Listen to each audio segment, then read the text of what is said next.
By the Baltic Sea, Sölvesborg is a small, peaceful town of 17,000 residents, with an attractive leisure port and a golf course. Robert Linden, who's 71, chose to retire here, and then he decided to get into politics. The detonator, the migration crisis of 2015, and his anger at the European Union's response. If I was managing a company like this, the board of directors, the chairman, he would throw me out directly. That is mismanagement on a very high level. And I think it's a shame of all the leadership in Europe sitting there in Brussels.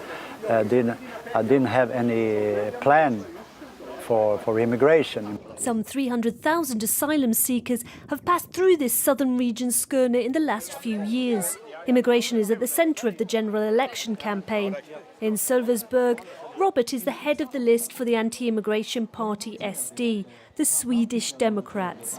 I would be surprised if we don't reach up to even 30. In the home straight of the campaign, parties have set up stands on the market square. The morning we visit, a debate is underway at the SD one about the consequences of immigration. Dozens of people stop to listen and to give their opinions with no holds barred. We have too many migrants. We should take care about those who are already here 20 years.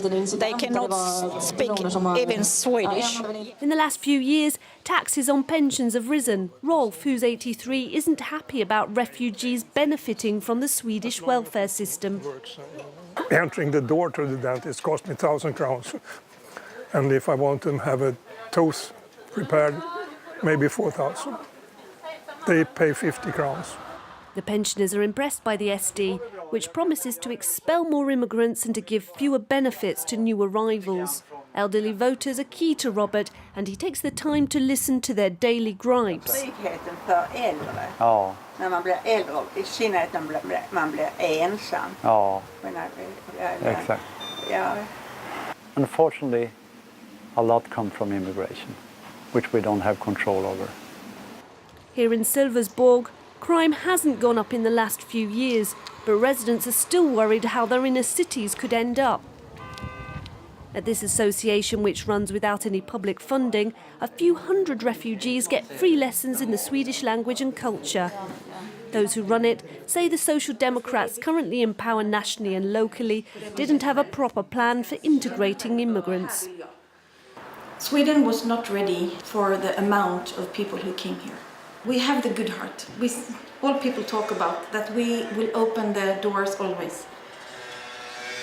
But to do that without to have any plan is dangerous. Many people come, they are used to fighting not by themselves, but their society is fighting. And we must tell them the rules here. It's very important. We head to the hamlets outside the town. The Social Democrats have an uphill struggle. They could achieve their worst election result in a century, polling less than 24%. At the wheel of her beetle, Johanna, the local candidate. She went into politics to stop the rise of the extreme right. In the night of the election 2010, the Sweden Democrats were entering the parliament. And I felt that I became angry, actually. I felt that, I need to do something. I need to engage. From 5% in 2010, the SD is expected to poll 20% on Sunday. Johanna says the migration crisis isn't the only factor.